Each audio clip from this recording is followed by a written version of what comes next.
Amen. You may be seated as I teach from the subject, It's Starting to Rain. Sister Missy, before it starts to rain, you'll notice that there are signs that it's about to rain. We know this because the clouds begin to gather, the clouds begin to darken. In many instances, you hear thunder and lightning. There is this warning that it's about to rain.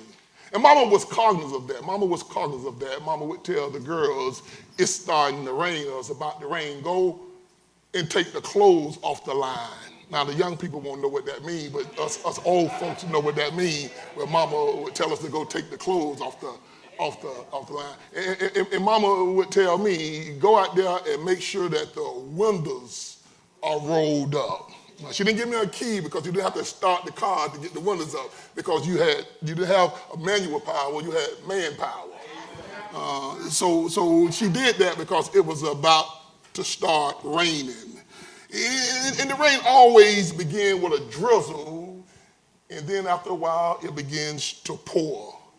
Christ said, you'll know in your day that it's raining or about to rain if you look back at Noah's day.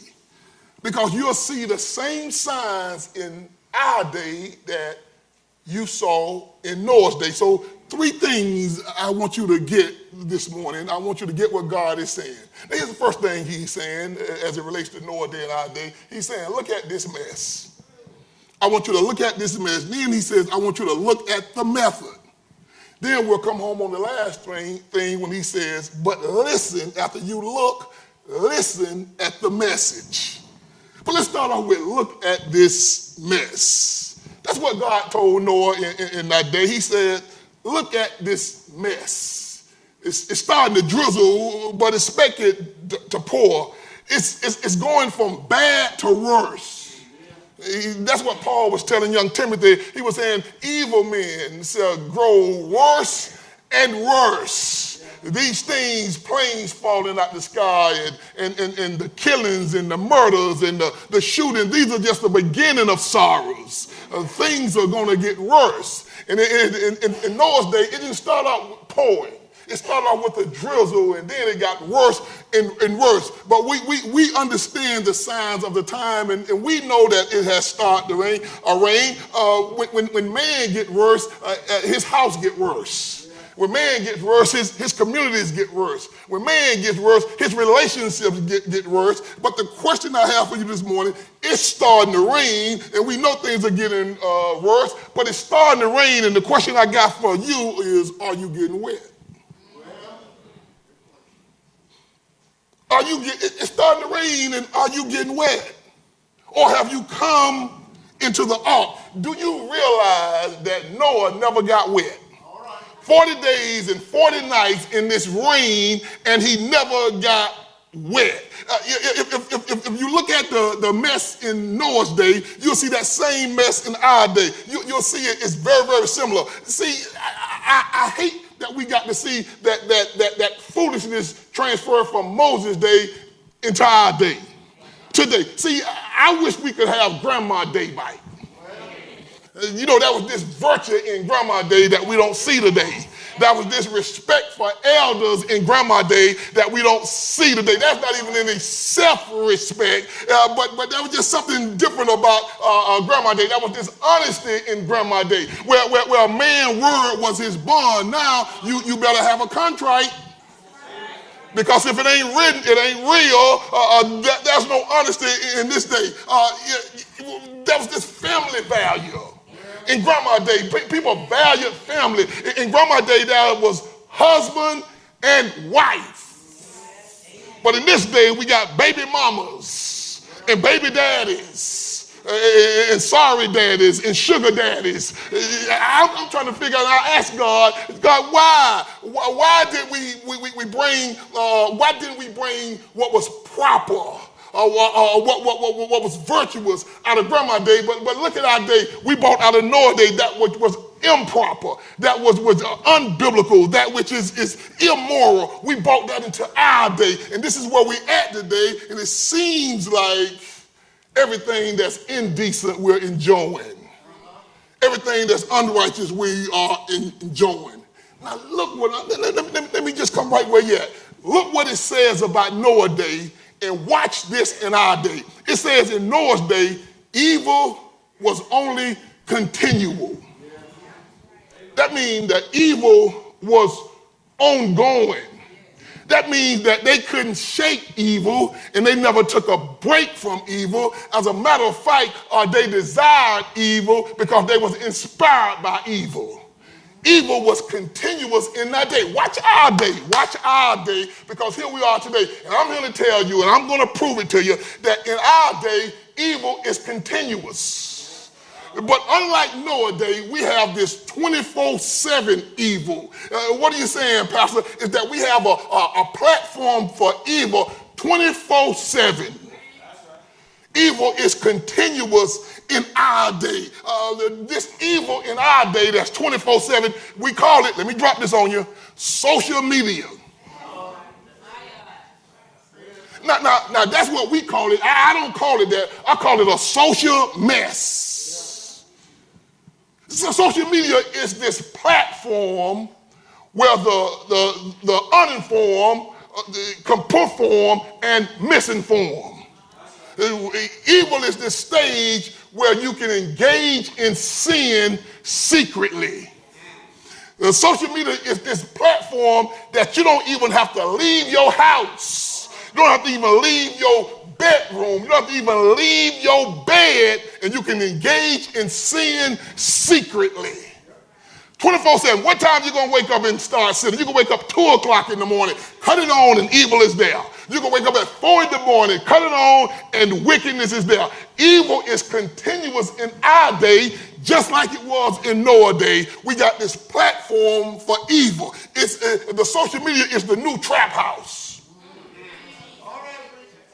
That's what it is. It's the new trap house. The average person, listen at your pastor, the average person spending anywhere from 4 to 6 hours gazing at social media. See, in my day, kids used to go outside and play in the yard and climb trees.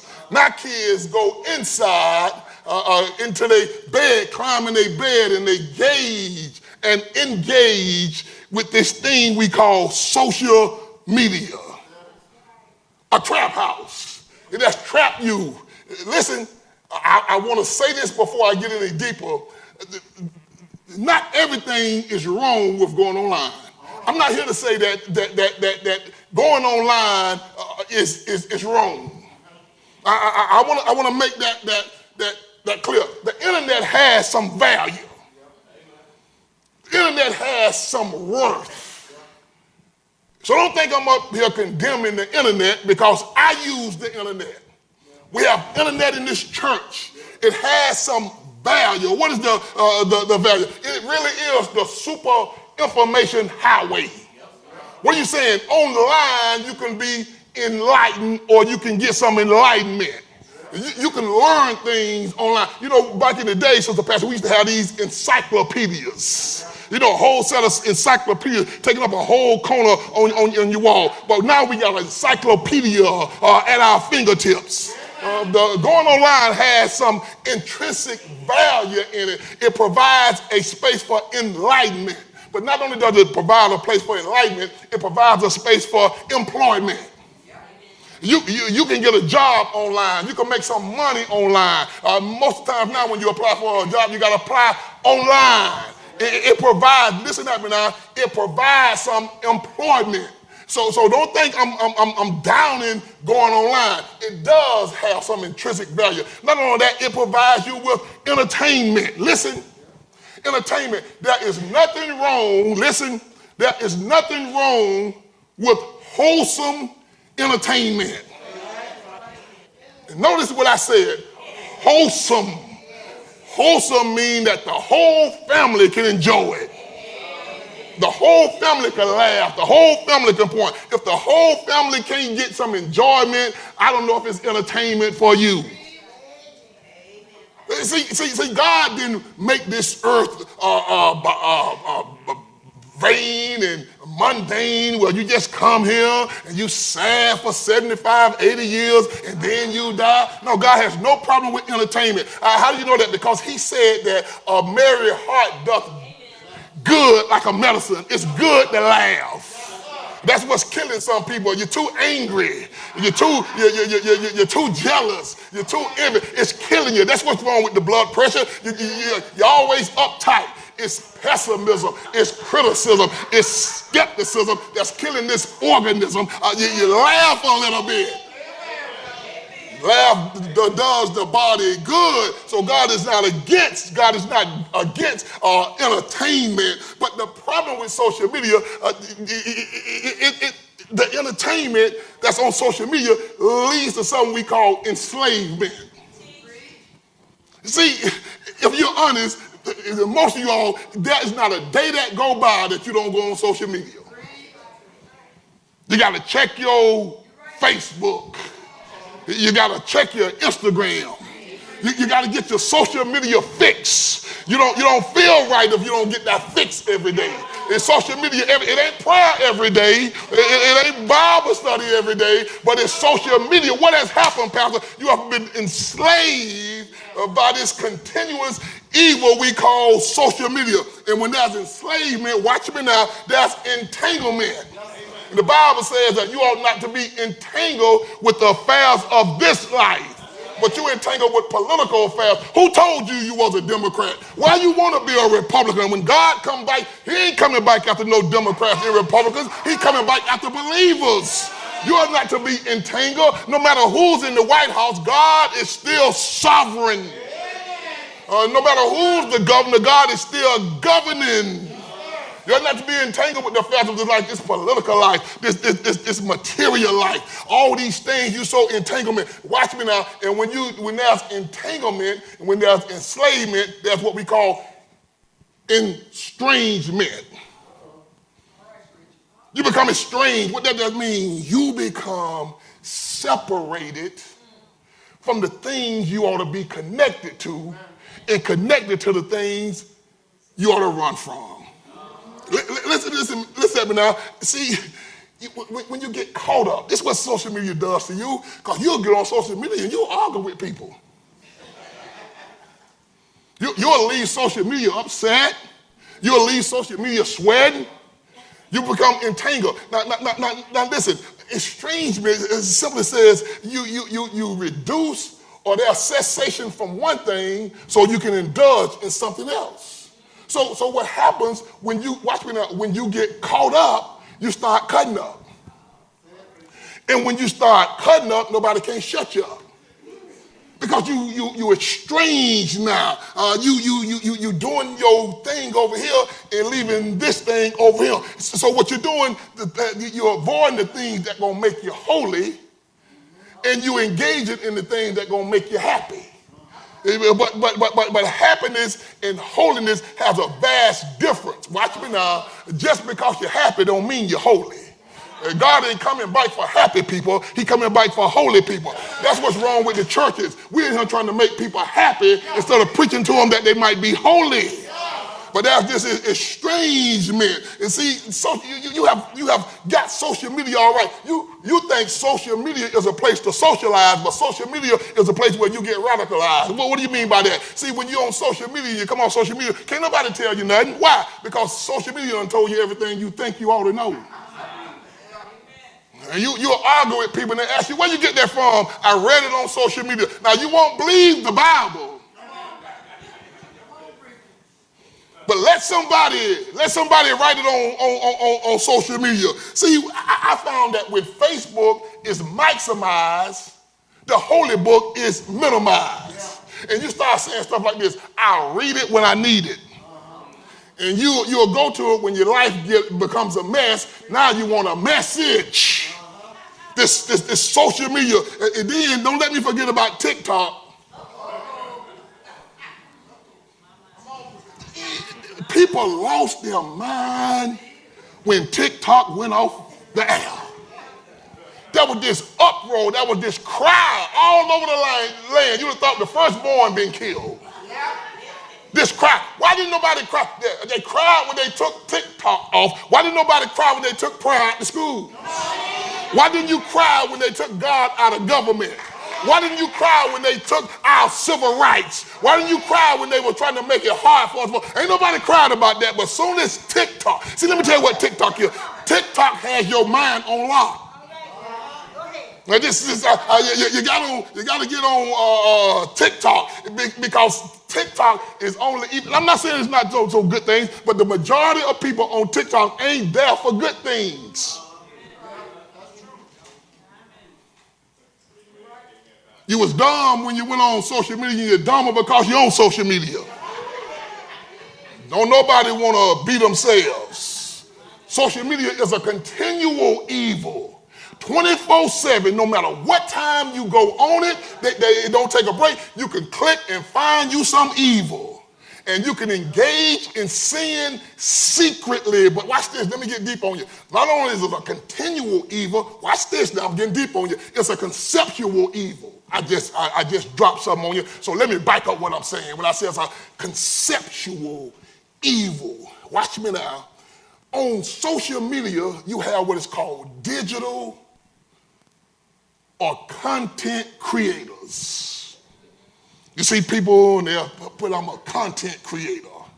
What that mean? That means they conceptualize or come up with stuff to feed you. Come up with things to stimulate your interest, to tickle your fancy, to titillate your senses, to move man.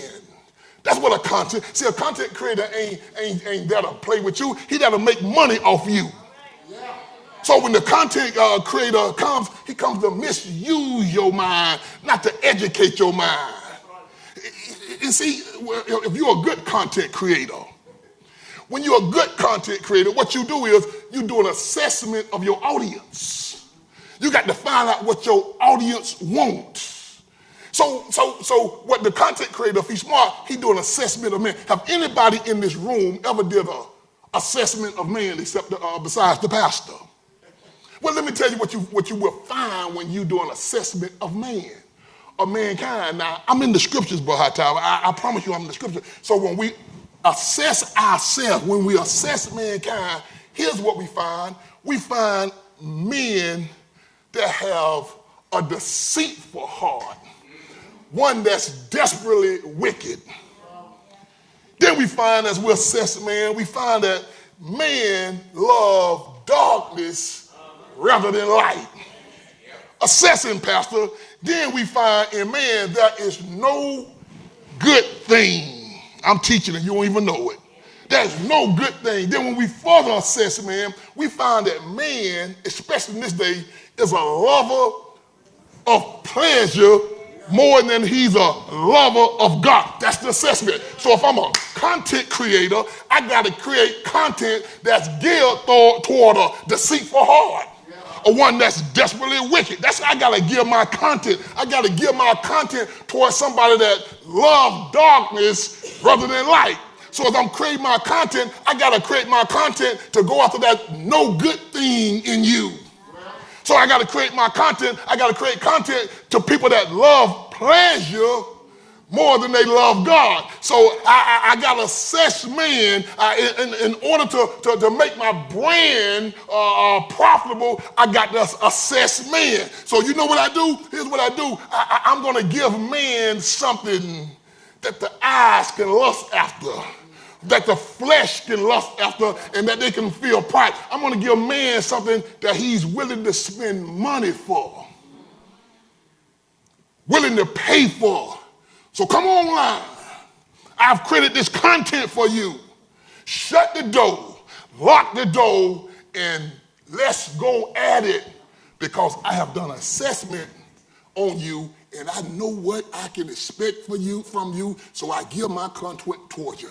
And now we come up with stuff like OnlyFans, pornography, these reels where you shake what your mama gave you.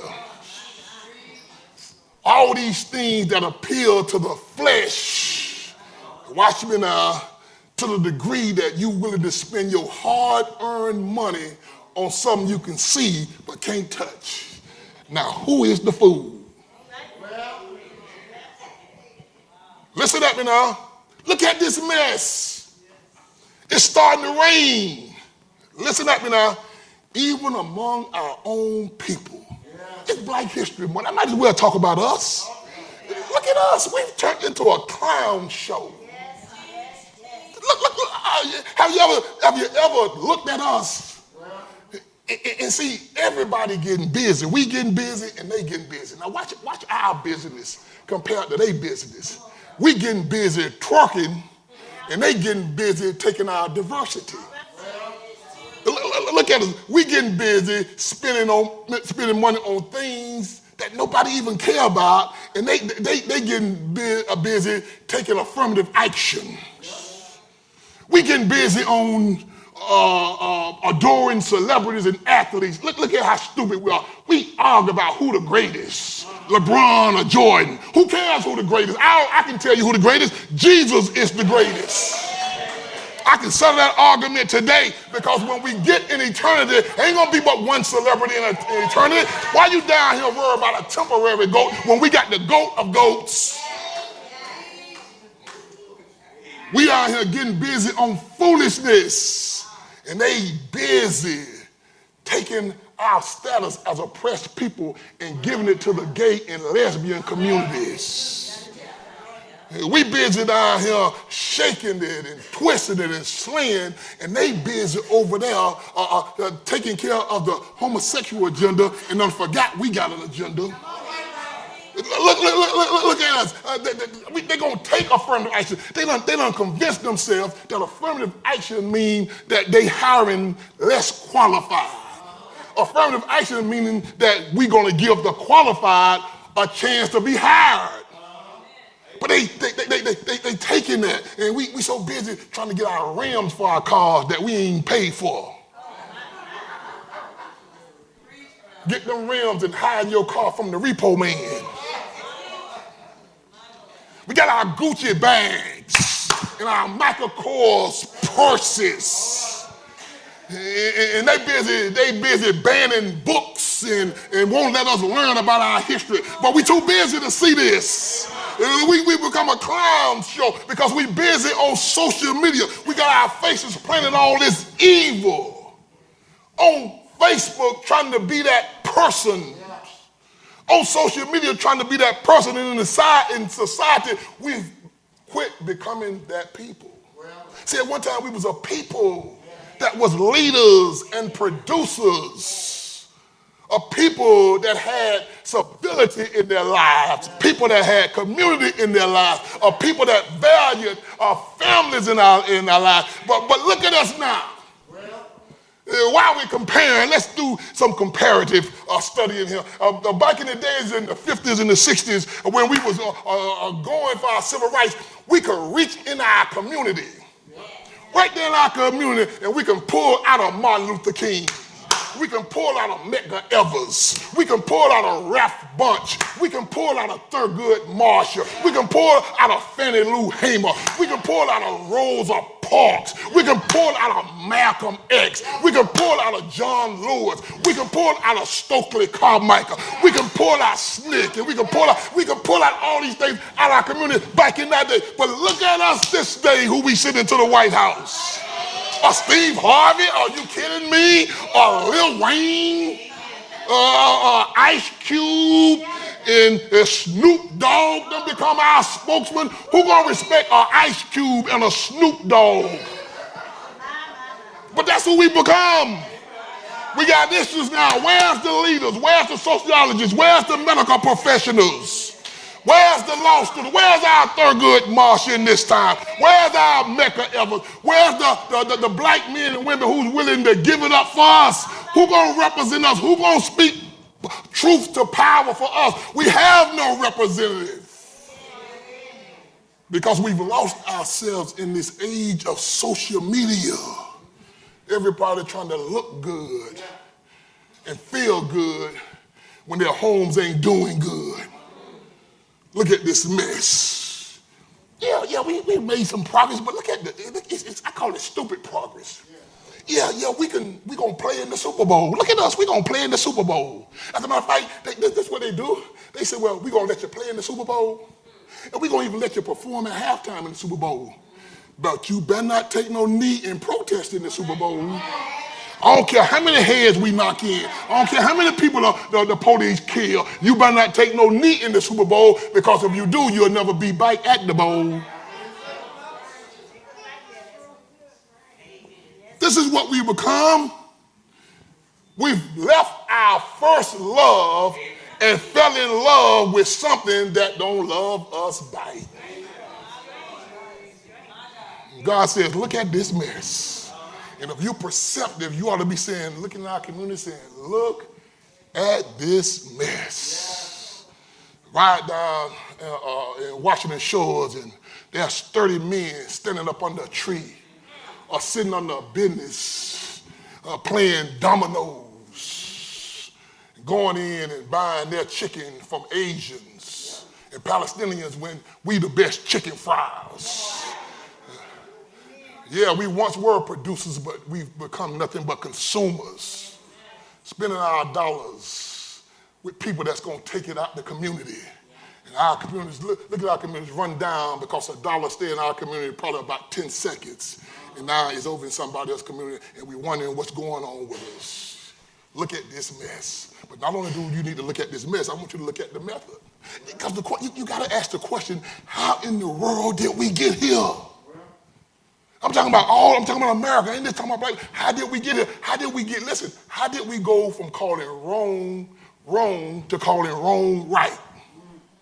How did we go from believing in sexual purity and now we glorify sexual perversion? Oh, preacher, you talking about sex? Yeah, that's how you got here.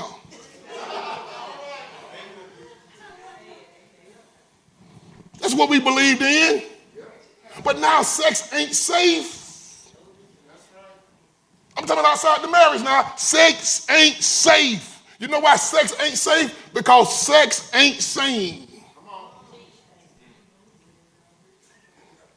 Every Tom, Dick, and Harry, and every Frida, Rita, and Sarita.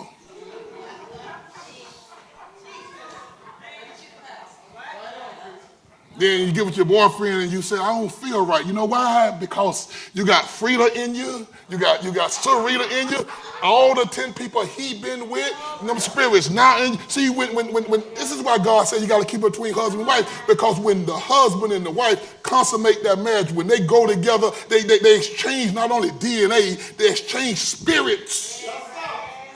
And they're supposed to, they become one, and you feel her and she feel you. But if you're going outside the marriage, she ain't just feeling you, she feeling everybody you've been with. I don't feel myself, Pastor, you ain't yourself. Self ain't sane, sex ain't sane. Self ain't safe because self ain't sane. You know why sex ain't sane? Because sex is no longer sacred. God created sex. Now, let me tell you something. Sex is not that dirty thing that married people get to do. Sex is that beautiful thing that's saved for the marital bed. That's what sex is. It's supposed to be sacred between husband and wife. And when sex ain't sacred, watch sex. Sex is sold. Now, you can buy sex on every corner. Every city got sex for sale. And when sex is sold, you think it's okay because society has convinced you that even if you're unmarried, sex ain't a sin. God sent me here to tell you this morning that sex between the unmarried is still fornication. I want to say that again. Sex between the unmarried is still fornication.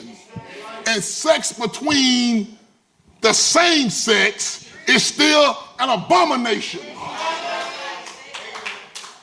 Let me teach for a minute, because somebody asking the question, well, why is sex between an unmarried an unmarried woman and an unmarried man, fornication, but sex between two men is an abomination. Explain that, Pastor. I don't understand why different classification. Because sex between a man and a woman when they're unmarried is not, watch me now, the only thing that makes it sinful is that they're not married. A man's supposed to hook up with a woman. He's just supposed to wait until he's married. But when you come to two men hooking up, that's unnatural. The Bible said that's not love. That's what we call avowed affections. Ain't nothing natural about it. You have gone against God's natural order. That's why it's not called fornication. That's why it's an abomination, because you're doing something that you was never created for. See, the elephant in the room, when you start talking about same sex, the elephant in the room is it's a nasty act. Nobody never bring that up. The male body was not created for the male.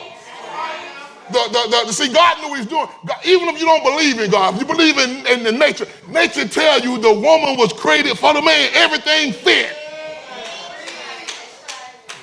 When you get two men, you can make it work, but you got to make it fit. And when you do, you're going to wish you hadn't.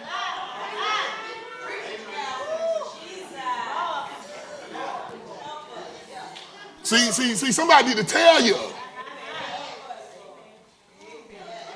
But look at man's method. I want to tell you about man. Let me tell you about man's method. Look at man's method. And look what it says in Genesis 6:12. And God looked upon the earth, and this is in Noah's day, and behold, it was corrupt. For all flesh had corrupted his way upon the earth. God says man did this to himself. Are you man enough this morning to admit that some of the things you did to yourself? I say I'm man enough to say it. Some of the foolishness I brought on myself. Some of the consequences of it. See, this is what's wrong with this age. You scared to admit that you bought it on yourself. You're paying all that money, but you bought that on yourself. They told you it was 5 easy payments until you got it and you found one nothing easy about it. You bought that on yourself. All them credit cards, you bought that on yourself. You and your wife are arguing now, you bought it on yourself. You lost the job. You should have went to the people's job and worked. They didn't hire you to talk. They hired you to work. You bought that on yourself.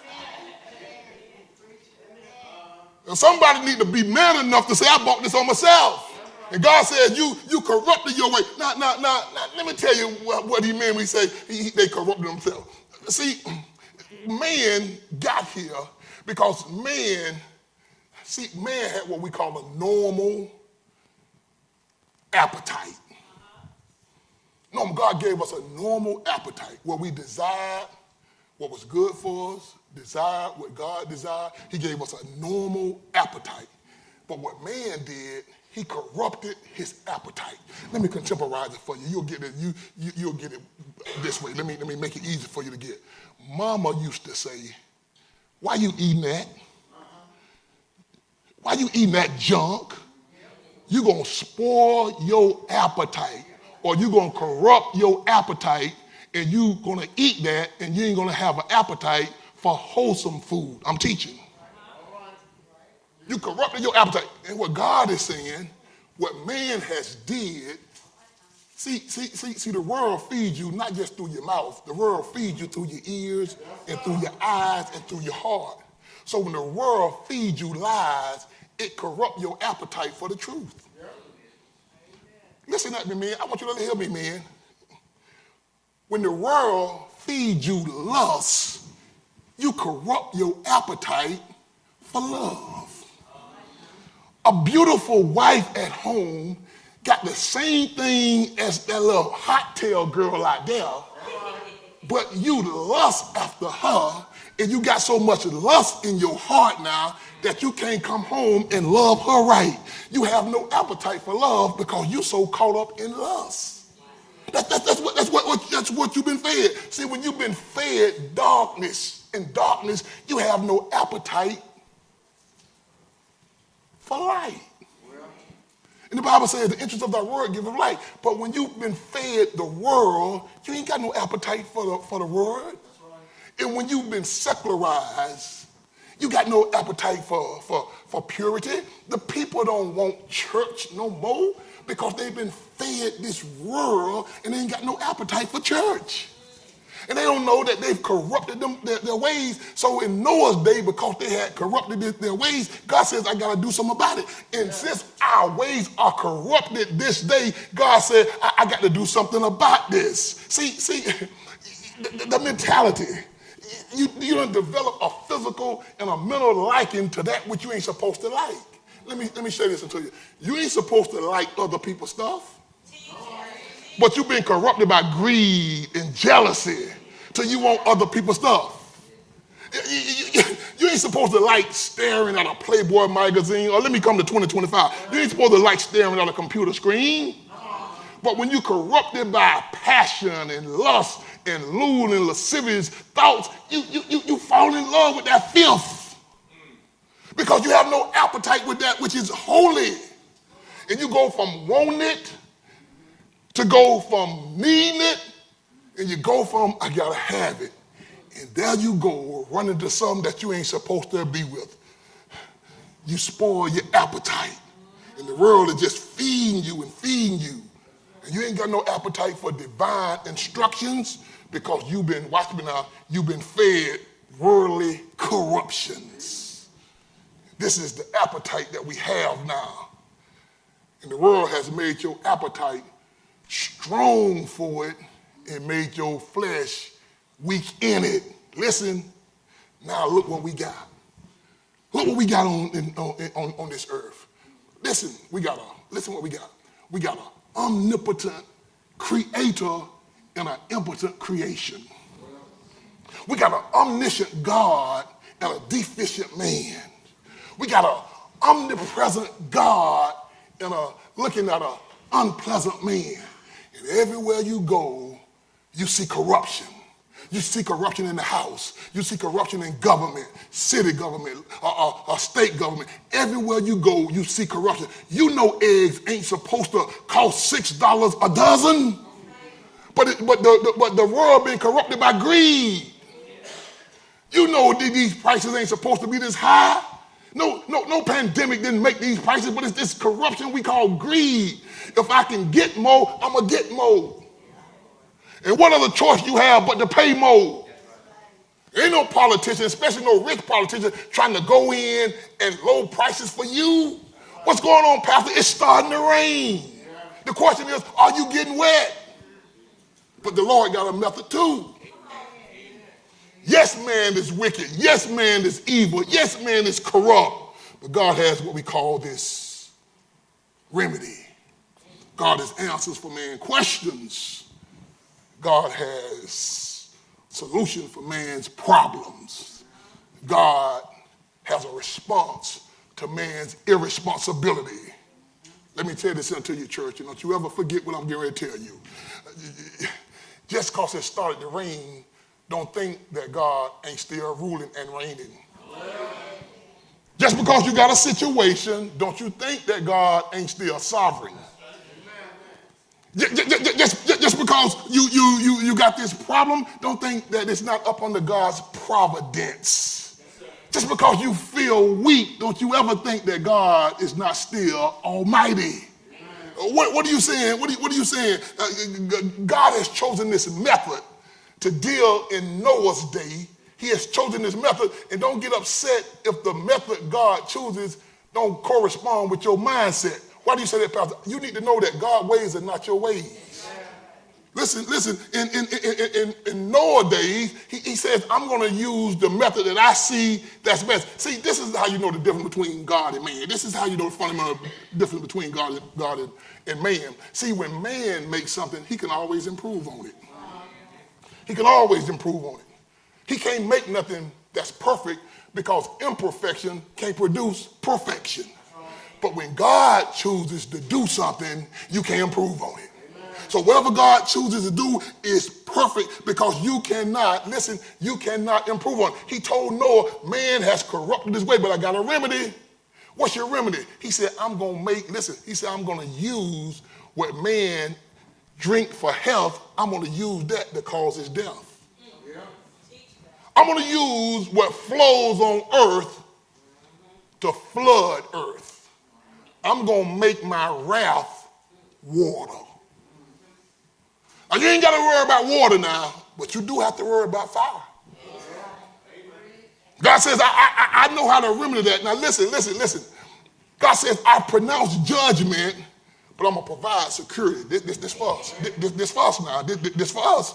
See, water in that day, water is going to be man's cemetery, but the ark going to be man's sanctuary. Listen at me now. Listen, I'm getting deep on you. In judgment, Noah is going to ride safely, but he ain't going to ride smoothly. Boy, I just dropped something on you. He in the ark. He going to ride safely, but he ain't going to ride smoothly. Watch God reverse it on us. You on this earth, and the earth rotates at 1,040 miles per hour on its axis. And then it takes its journey around the sun at 67,000 miles. This earth is moving so fast, and you ain't felt the bump yet. What is God telling the church? God says, Moses on the ark gonna ride safely, but he ain't gonna ride smoothly. You on this earth gonna ride smoothly, but you ain't gonna ride safely. Why can't we ride safely? You can't never be safe nowhere sin is. You can't be safe in your neighborhood. You can't be safe in your house. You ain't gonna ride safely. Listen, why is that? Because God didn't design this earth to be your sanctuary. God said this world is not your home. I ain't gonna let you ride safely on it. I'm gonna make sure you desire another home. So while we ride, it's not about what we ride on, it's about what we ride in. What are we riding in? We riding in this ark we call Jesus Christ. Listen at me now, I'm almost done. See, this ark that they riding on gonna rest safely. It's gonna arrive at its intended destination. It's gonna get there. It's going to get to Mount Arafat. It's going to get there. It's going to arrive safely. Now, here's what God sent me to tell you. The world is up under judgment. It's raining now, but where God intends for you to go, you're going and you're going to arrive safely. Amen. Here's what you need to know, church. Whatever God has for you to get, it don't matter about judgment on the world, you're still going to get it. The judgment, listen, the judgment did not affect Noah from going where he was supposed to go. There was water outside the ark, but I bet you there's no water in the ark. What are you saying? We're in the world of judgment, and there's judgment outside of Christ, but there's no judgment in Christ. That's why I say it's raining, but have you got wet? God did this. God made this unthinkable sanctuary. It's unthinkable. Now, why you say it's unthinkable? Because Noah didn't think of the ark. Noah didn't think of the ark. That was God giving him the specifications for the ark. It's unthinkable. But while the ark was unthinkable, this ark was unsinkable. It couldn't sink. If it could have sunk, God would have sunk it. This is why you know the Bible can't be the invention of man, because in the Bible you see things that's unthinkable. Yeah. You see things where you say, who would have thought that? What do you mean, Pastor? Who would have thought of sending, which one of y'all would have thought of sending Gideon in a battle with 300 and they got 135,000? You would have never thought that, but God did. Who would have ever thought to send David into battle with a slingshot against a champion and a giant called Goliath? You would have never thought that you'd have gave David an M16, a grenade, and a grenade launcher. But God did. Who would have ever thought that the king would come through a virgin? Who would have ever thought that the king would be born in a stable? You wouldn't have put that king in no stable. You'd have let him be born in a palace with servants all around it. You would have never brought him in the stable where there's donkeys and pigs at, but God thought it. And God has thought. He said, I know the thoughts that I think towards you, even in judgment. When judgment falls on the earth, it does not fall on God's people. if you're in the ark. I never sit home and worry about the price of eggs or chicken. Because God has promised me that when drought comes, now he promised me this, when drought comes, my leaf ain't going to turn brown. Why, Pastor? You have come into the ark safely. Let me say this, and you probably never noticed it before I go to the last point. You probably never noticed that when God told Noah to build an ark, there was one thing missing that's on all ships. We call it the rudder. What is the rudder? It's the ship's steering device. That God built the ship and ain't put nothing in there to steer it. Well, why would he put something to steer it when he's the captain? It's God that guides. It's God that steers in our life. Don't talk about God take the wheel. He's supposed to already have the wheel. When God has the see, let me tell you something. You've been on cruises. I bet you've been on cruises before. And when you got on a Carnival cruise line, you didn't ask who's steering the ship. You just got on there and found the bar to get you a drink. And if you can trust the captain of Carnival, you ought to be able to trust the captain of the good ship Grace.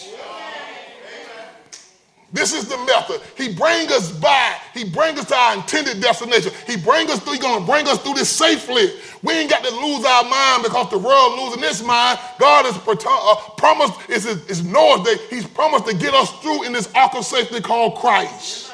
Now listen at the message that the ark is teaching. The ark is teaching a message. When God speaks, you need to listen. You need to follow the instruction that's spoken. See, it was unsinkable because he built it according to the specifications that God had designed. See, if you do it according to the specifications, let me tell you something. God designed marriage, and the marriage would never sink if we do it according to the specifications that he laid out. He told you to raise children. You are supposed to raise them in the fear and the admonition of the Lord. That's the specification. Why my child like this? No. Why you raised them like you raised them? Why you talk to them like you talk to them? Why you treat them like you treat them? Why you do in front of them like you do? Let me tell you something. It blew my mind. Now, I'm from the country. It blew my mind. When I came to Ireland, I met this girl. I met this woman. I maybe in my 20s, 22, 23. And I went around her house. I was wicked, but I was not wicked. She invited me in the house, and she said to me, "You want to hit this?" I said, "I don't smoke no weed." She said, "Okay then." And she took the joint and passed it to her son. I said, this woman's smoking drugs, not just in front of her child. She's smoking dope with her child. See, no matter how old your child get, there are some things you ain't supposed to do in front of them or with them.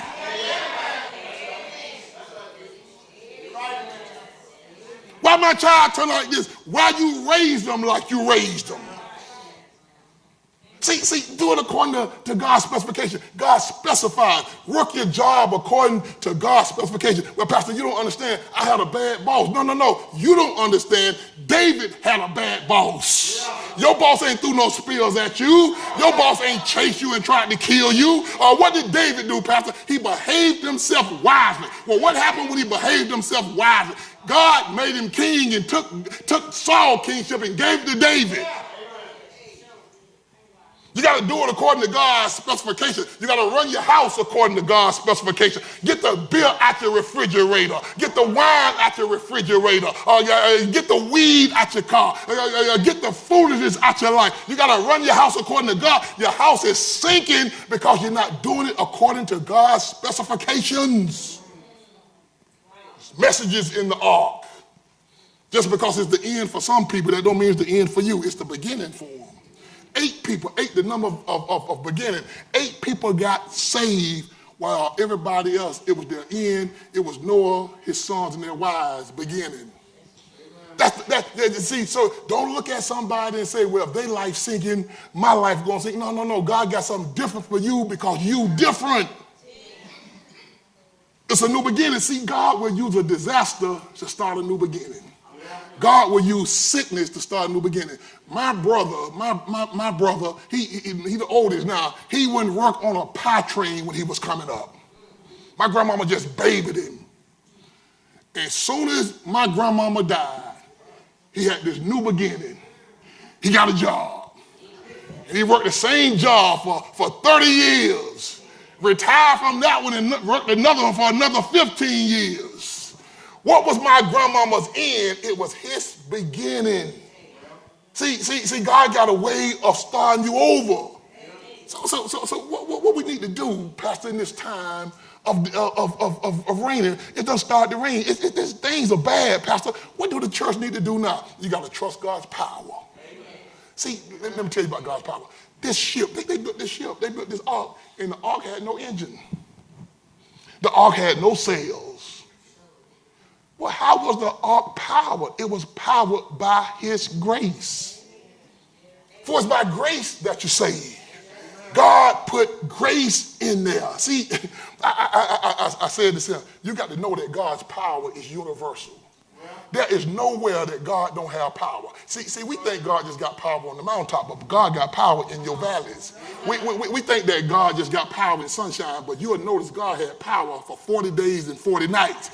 God has power to bring you through. See, in the New Testament, I told you this last week, but I kind of left some things out last week that I want to clear up this week. See, in the New Testament, you find them 12 disciples on the ship. Remember they was on the ship?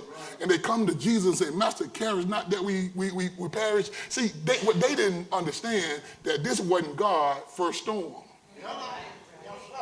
See, if they had read the Septuagint, the Greek New Testament, they would have found out that God's first storm was with the ark 40 days and 40 nights. They had been in a storm for 40 minutes and talking about, Master, you don't care that we perishing?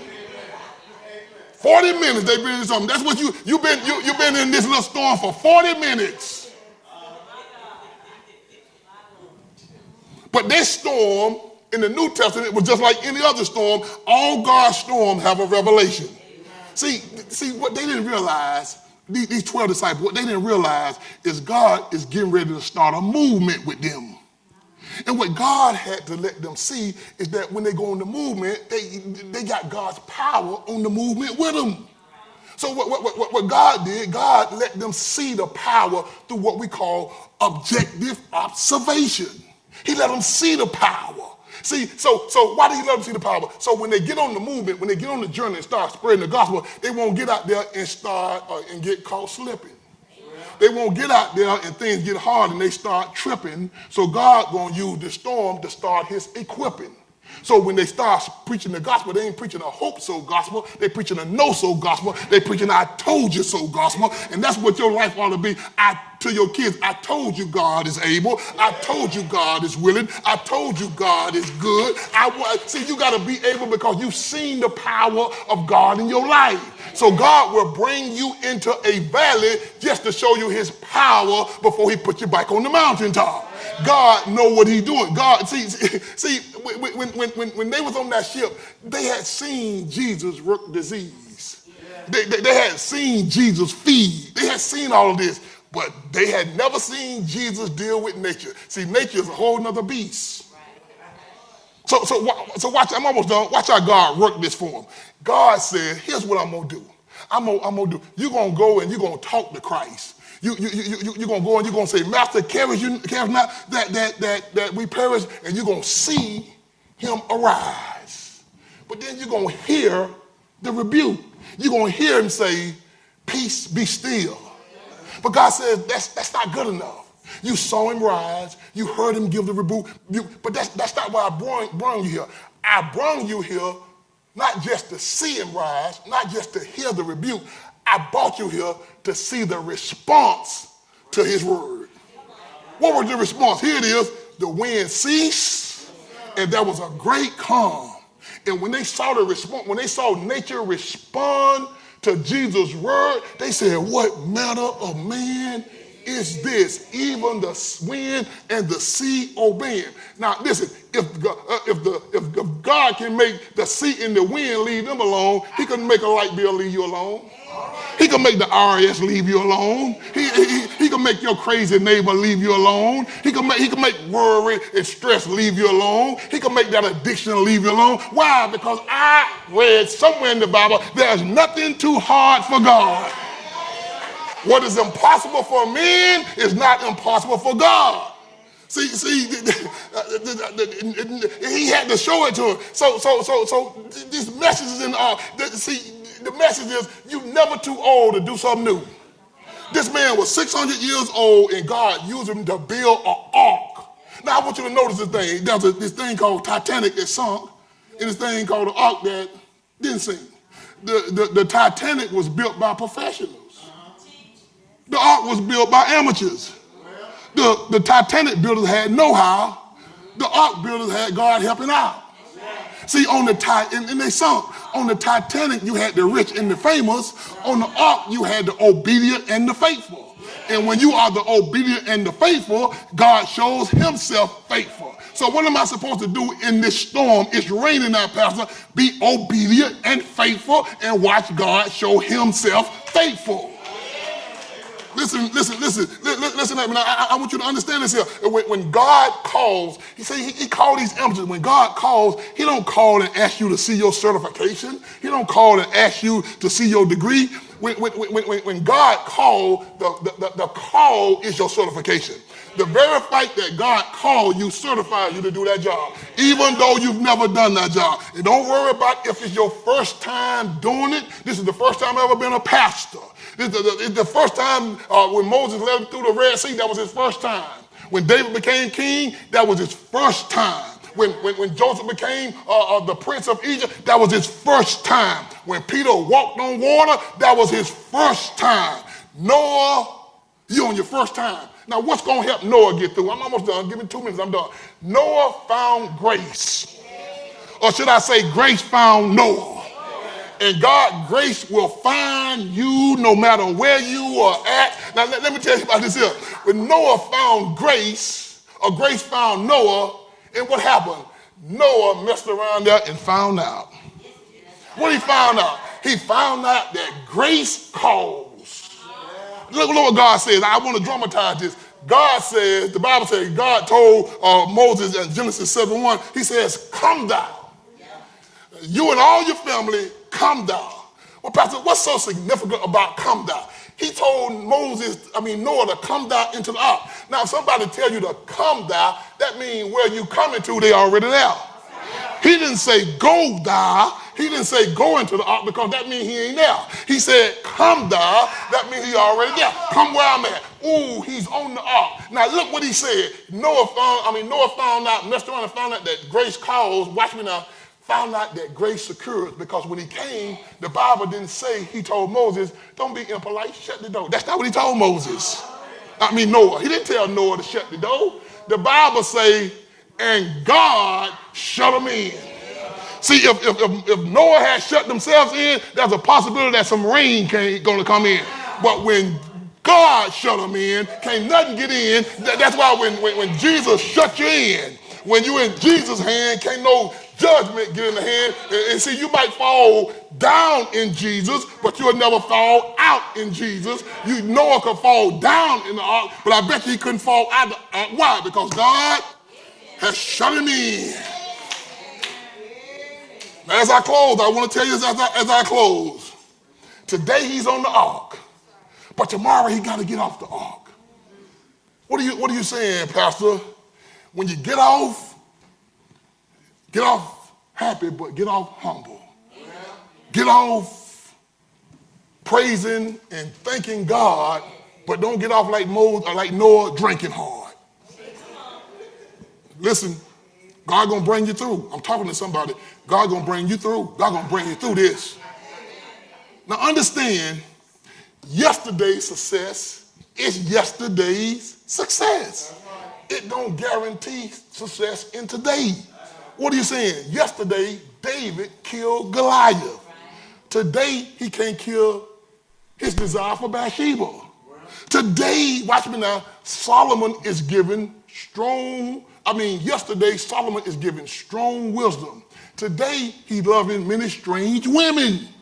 So what you did yesterday, yesterday, Elijah is calling down fire from heaven. Today, he's up under a juniper tree calling it quit. So don't let what you did yesterday, or don't think what you did yesterday gonna bring you success today. What do you gotta do? You got to be ready every day. Yes, you're gonna have storms, but you gotta know there's always a rainbow after the storm. Yes, it's starting to rain right now. It's starting to rain on America, all over the world, it's starting to rain. But if Christ is your ark, it ain't going to rain in the ark. And if it's raining and you hadn't come in, you need to come on into the ark. Here's the last thing I want to leave to you.